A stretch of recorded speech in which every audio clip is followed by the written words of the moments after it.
এবার ফারাক্কা কিংবা তিস্তা নয়, খুলে দেওয়া হয়েছে ত্রিপুরা রাজ্যের ডম্বুর হাইড্রো ইলেকট্রিক বাঁধ, যার ফলে তলিয়ে গেছে ফেনী, কুমিল্লা, চট্টগ্রাম সহ দেশের দক্ষিণ পূর্বাঞ্চলীয় বিস্তীর্ণ এলাকা।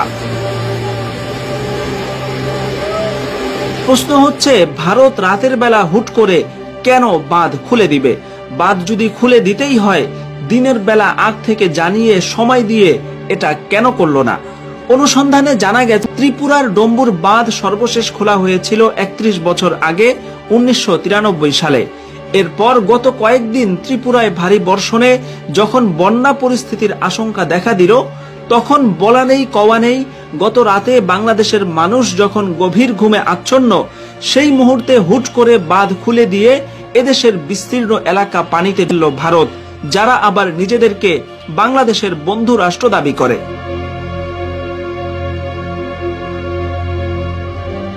বাংলাদেশের মানুষের মধ্যে ভারত বিদ্বেষ এত প্রবল কেন, সেটা নিয়ে ভারতে ব্যাপক সমালোচনা হয়। কিন্তু ঠিক কি কারণে বাংলাদেশিদের মধ্যে ভারতের প্রতি এত ক্ষোভ, সেটা নিয়ে তাদের মাথা ব্যথা নেই। বর্তমানে বিজেপি শাসিত ত্রিপুরার মুখ্যমন্ত্রী মানিক সাহা হচ্ছেন চরম মুসলিম বিদ্বেষী একজন উগ্র হিন্দু। বাংলাদেশের জনসাধারণের প্রতিও তিনি বিরূপ চিন্তা লালন করেন। যেই শেখ হাসিনা এদেশে এতগুলো মানুষকে হত্যা করেছে, তাকে সর্বপ্রথম ভারতের ত্রিপুরাতেই আশ্রয় দেওয়া হয়েছিল। ত্রিপুরা থেকে আসা সাম্প্রতিক বন্যায় বৃহত্তর ফেনী, নোয়াখালী, কুমিল্লা অঞ্চলে ভয়াবহ মানবিক বিপর্যয় দেখা দিয়েছে।